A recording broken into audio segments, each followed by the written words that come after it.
Hi, this is Nancy, and welcome back to Scathingly Brilliant Idea. Today I'm going to show you what I purchased through the Atlas Stationers Sidewalk Sale, all from the convenience of my home. I was not able to go in person, but it was a really fun experience this year because they added live streams. So even though I wasn't able to be there in person, that made it feel like I was still experiencing the community of that event. I ended up making multiple orders. So I ended up, I don't even remember the order in which I got things. Oh, I think the first thing I tried to order was actually a pen that you don't see here. And I'll tell you the story about that in a bit. But I ended up getting some things that I had been thinking about and some things that I just took advantage of the opportunity of getting because they were such a good deal I couldn't pass them up. They have doorbusters. The doorbusters are generally around 50%, sometimes more off, and additional discount codes are not were not applicable to those. But they also had some regularly priced items or even reduced price items that the discount code was available for. Now, I'm not an affiliate member, and usually when I do shop, I rotate among different affiliate codes. However, they sent out an 20% off that allowed me to get 20% off those items that were eligible, which did contribute to me making some of these decisions. I took advantage of the sale to try the new Esterbrook Niblet. It was marked down already, but with my 20% off code, it brought it down to a more reasonable to me price of the top of the line Kaweco, well, not top of the line, but the art collection Kaweco Sport, which is around $135. And the Kaweco art collection, this one is in terrazzo, uh, is very similar in size, posted and unposted, to the Niblet. I love Kavecos, but as you know, they have the smaller nib than the Niblet does. And the fact that the number six nib in the Niblet is now interchangeable with all my other Estes was appealing to me as well. But I still think that the price difference between the Esty and the Niblet isn't great enough for me personally to want to go out and add more of these to my collection. I enjoy having the one that I do have, and don't regret trying it out. But I think it is not going to be something that I'm going to be too terribly tempted to try to collect more of. This I have inked up in Color versus Cornfield because it is a niblet after all, right? And let me zoom in a little bit more for you on this to see that color. So this is a nice complement to the amber, and it picks up that dark brown in this finish. This is a little closer up look of it. I love this cornfield color from Colorverse, but that is the Niblet. And just because I have it out, I have this inked up in the Kaweco brown. Um, I guess I can tell you the converter too. This is the short international converter, which will fit inside this as well as the any of the Kaweco converters will fit in there too. But I have the cartridge in this one, and this one is the Kaweco brown, which is kind of a fun color too. It's a much darker. I think it goes well with this pen. The other one I got was a another Century 3776, Platinum Century 3776. These are great pens. They are good size. They're really well made. I love Platinums. I now have 5 of these. And this one I got in the Ultra Extra Fine nib, which is a needlepoint nib. Let me get that closer so you can see it. So this is a needlepoint nib, and I got this in the blue colorway. It is the brother and sister to this laurel green that I have in a soft extra fine. And this one is inked with Palo de Roshizuku Fuyu Gaki. Okay, so it's very, very, very fine. This is about as fine as they come, although I have a pilot posting nib. I don't have it down here with me, but this is my pilot Falcon in the extra fine, and that writes pretty fine too. I'd say it's similar, but this one flexes so it will get thicker. At $166, this is a steal. I think they had them last year around the same price for Fountain Pen Day, but I don't know, with everything happening this year, this may be the last time you see this at this price point. This is a new brand for me. This is a Pineider. This is their Ultra Resin, or the UR Avatar, which has been around for a while, but I didn't ever have a Pineider, and this one I decided to pick up because it's clear Demonstrator. I picked up the clear one with the black tips, and it has a spring clip. I'm sure there's much more detailed reviews out there, but it has a spring clip where you can see the spring move in and out. And there's no adhesive used to put this pen together. They're all seam fitted, all the different pieces are. And this I have inked up in Tesla coil. And the minute I put it in the Tesla coil, it picked up some of that iridescence, which I think is very fitting for an avatar themed pen. But this is a good color for it as well. So I have this in an extra fine nib, actually. And the section, although it's narrow and it's metal, it's kind of got a rubberized finish on it. And so it's fairly comfortable to write with. My only complaint is when you have a cartridge converter like this, where the ink is visible, I don't really know the need to have an ink level. It makes it look very engineered. But it is what it is. And this, I'm going to show you a little trick I did just to see this a little bit better. There is a skyline of Florence here, which is where the company is headquartered. And so to see it a little bit better, I decided to roll it in this little kneadable eraser. I'm going to see if I can move in a little bit closer so you can see this a little bit better. But I just kind of rolled it around through this so that I can see the relief a little bit better than you can on this cap because of its finish. It makes it hard to see. So that is what it looks like. And it's not picking up on camera very well.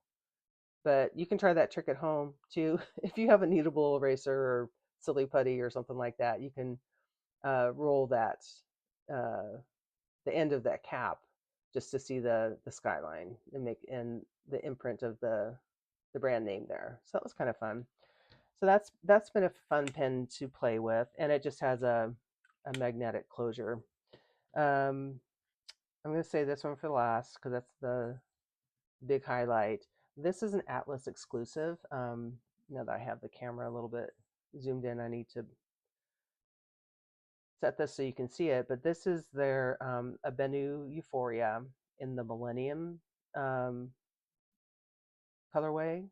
And look at that sparkle. I'm not a huge fan of the big chunks of sparkle, but this one really kind of attracted me because it's all neutral other than that. And then you can see the extra shiny ring on the end of the cap. The finial has that extra sparkle. This is just all smooth. I think probably that's just because of the luck of the draw in the resin that I got. And then the section is all sparkly too. So this is an attractive pen. I decided to get it. I only have one other Euphoria. They're okay. I'm probably not going to be a huge collector of them, but as I see some that speak to me, I'm happy to add them to my collection. This one I have inked up in the Pilot Iroshizuku Asagao. But you can put like anything. This is a very neutral pen.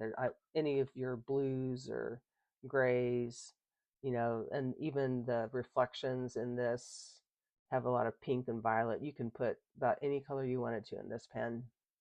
That's a pretty one.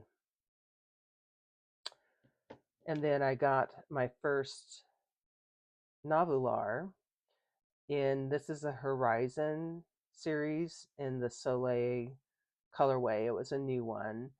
And I also thought this was a pretty resin, and I liked the scallops in the engraving of the waves that's in the cap here. You see it there, and then of course the engraving on the nib, which is kind of hard to show up in this light. The narwhal. So this is Diamine Amber.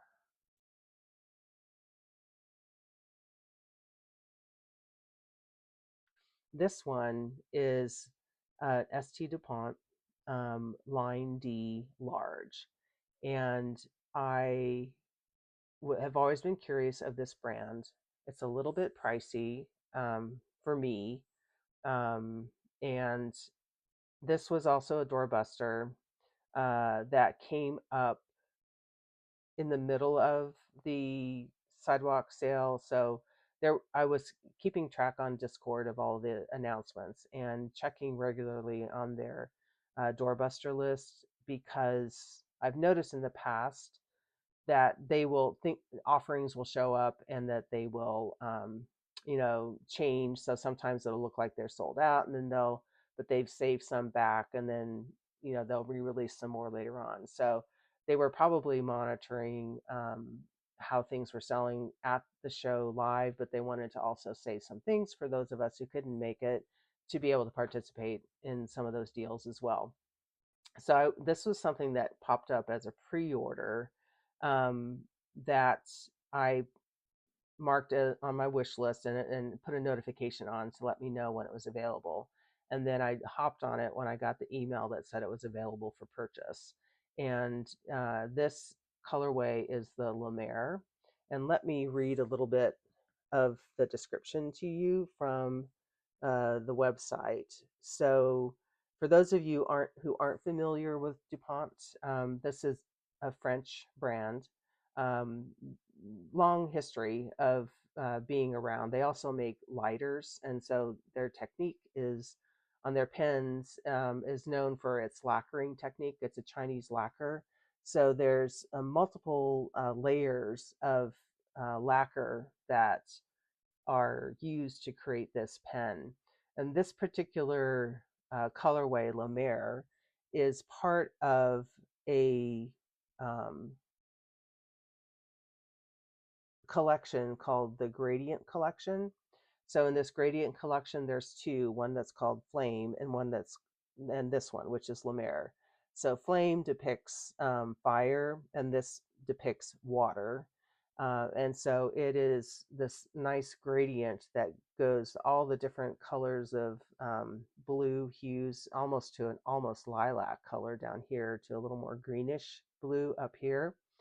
And the thing that distinguishes there's many things that distinguish a DuPont from other pens, but this is a slip cap.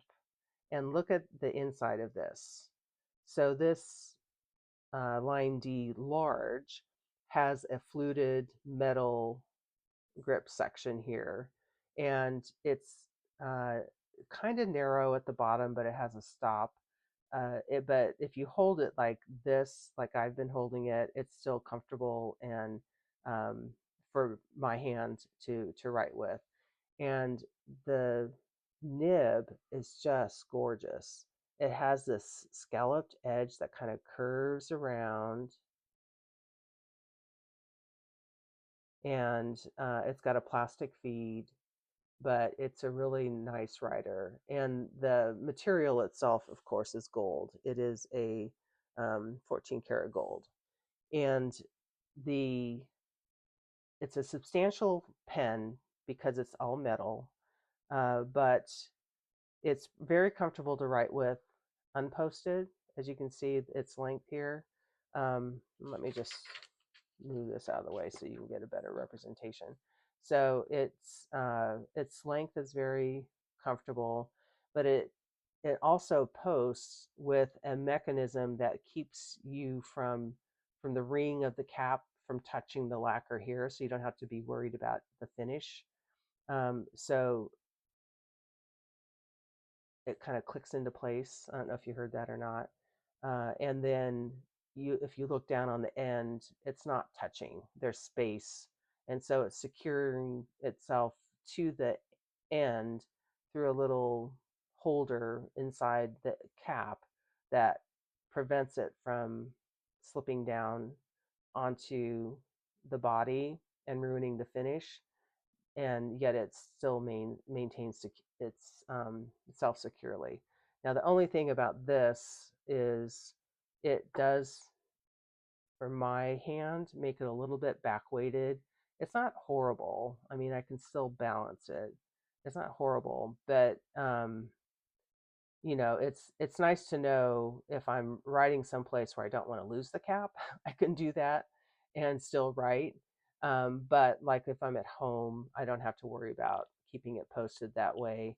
I can just put the cap to the side here and not have to worry about it. And to me, this is a more comfortable writing experience. But this is such a nice writer. It's a very smooth nib. And I'm not sure where, I think I read somewhere where the nibs are actually um, made for them. But I don't know. I'm not going to even venture to talk about that. But anyway, um, DuPont line D large, La Mer. So I will show, and then there's a D that's um, in the finial of the cap that is embedded. It's kind of hard to see, but there's like a raised resin, clear resin around it, and then the D is a metal insert in there. And then there's a little color indentation here that's like a black lacquer that's indented at the top of the clip. So that is my ST DuPont. Now, I was telling you before, the first thing I ordered really was not this particular DuPont. It was the guilloche in the medium, and that was in blue. And that was the same price as this. And it's obviously more because of the guilloche finish requires more handiwork. And they did have a one line D large that was in a the guilloche, but it was the dark gray and it had black trim and a black nib. And I didn't really want that so much as I wanted the blue one. And so I thought I'll give the medium a try. When I got it, I didn't even have to ink it up. I just felt it in my hand, and it was like way too small for me and imbalanced. So I made arrangements to return that, which was no problem. That's another great thing about Atlas and their customer service. It's already refunded. I sent it back. I got my shipment through the return center on their app. which was easy. I just printed it out, took it into, wrapped it back in the box it came from, took it back to the post office to send off, and got it processed shortly after the sidewalk sale, because they were obviously busy with that, and it's already refunded. So that was great, and I'm happy with this. Now, would I have loved this for the same price in a blue guilloche? Yes, but this is $450, and it's basically more than half off.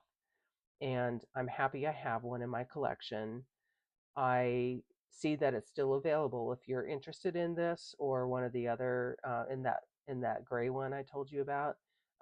As of the time of filming this, it is still available. It's on pre-order, but they it's not sold out. So on Atlas, if you see sold out, that means you have no chance of getting it.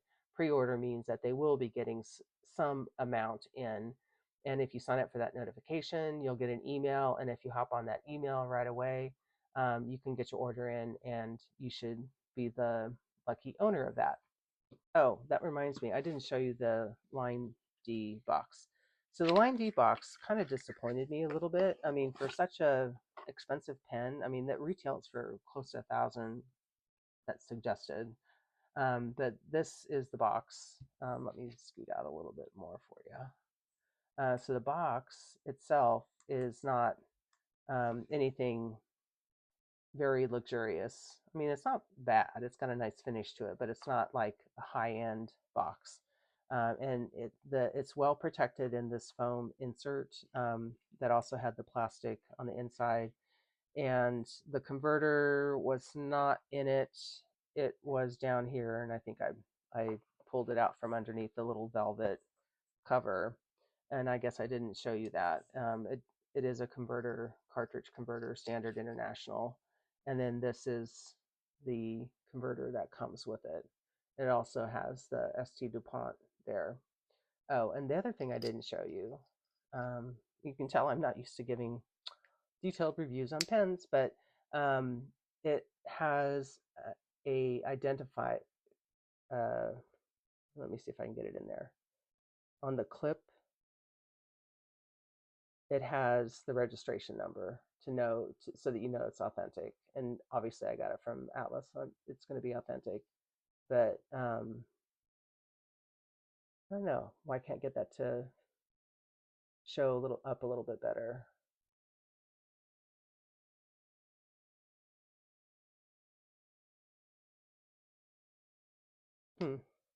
This is a personal challenge now. Maybe you can see it a little bit there. Yeah, there. You can see the marking, and then there's a serial number that's a combination of letters and numbers. But it says made in France, and then there's the serial number on it, on the edge of the clip. That is it for the pens. I picked up a couple of other things. I love Winnie the Pooh, and so I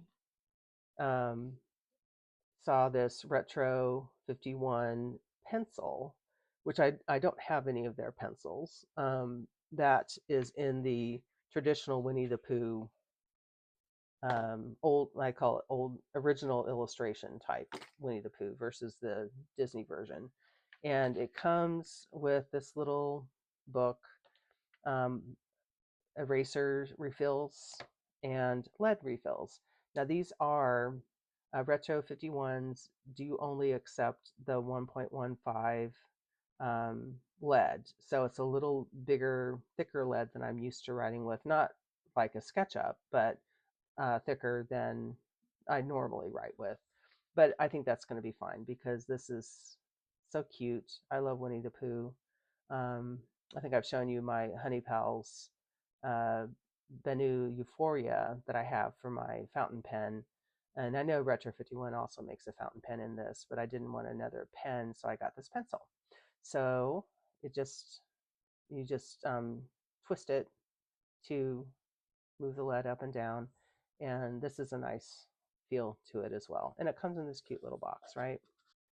The last thing I purchased was a stationery item. Again, with my 20% off, is this Midori self-inking date stamp that has the stationery frame.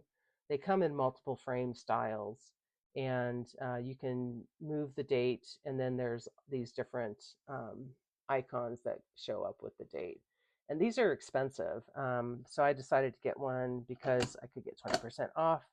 And this is the stamp it makes, and I have the flower that goes with it. But this is the little nib. The frame will always be the same.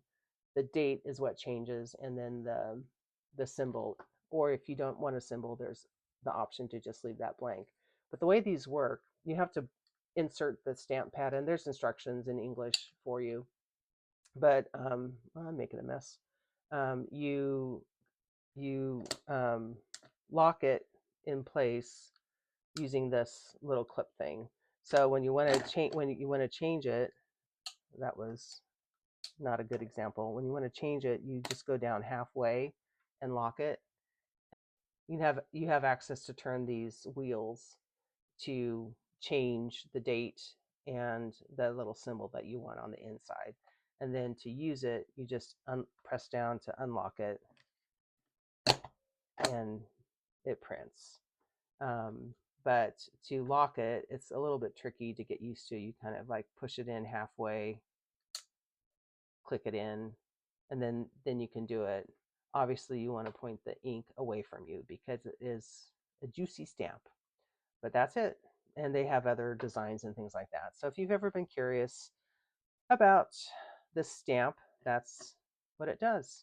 But I don't leave it in that locked position because I don't want the stamp to dry out. So when you have it fully retracted like this, that rubber stamp is pressed up against the pad, and you can just set it on your desk. So that is my stationery haul from Atlas. Thanks for watching.